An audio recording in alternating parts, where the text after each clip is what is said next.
రీసెంట్‌గా ఒక ప్రెస్ మీట్‌లో విజయ్ దేవరకొండకి ఒక క్వెషన్ ఎదురైందనమాట. ఆ క్వెషన్ ఏందంటే, మీరు అంతకుముందు చూసుకుంటే కొంచెం యాటిట్యూడ్‌తో మాట్లాడేవాళ్ళు, ఒక అగ్రెషన్‌తో మాట్లాడేవాళ్ళు. కానీ ఇప్పుడు చూసుకుంటే చాలా మెచ్యూరిటీగా, చాలా సాఫ్ట్‌గా మాట్లాడుతున్నారు. సో, ఈ చేంజ్ ఎందుకొచ్చింది అని చెప్పేసి ఒక క్వెషన్ అడిగాడనమాట.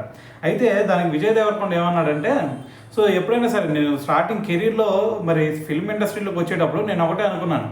సో, నన్ను నేను ప్రొటెక్ట్ చేసుకోవాలా, దాంతో పాటు నేను అనుకున్నది సాధించాలా. సో మరి నన్ను ఎవరు కూడా తక్కువ చేసి చూడకూడదు అని చెప్పేసి నేను అనుకునేవాడిని. సో దాని తర్వాత మీకు తెలిసిందే కదా, సో లైఫ్లో ఎవరైనా సరే ఒక మంచి చేంజ్ చేయడం అంటే అది వాళ్ళ అమ్మ వల్ల కానీ, లేదు అంటే వాళ్ళ పార్ట్నర్ వల్ల కానీ.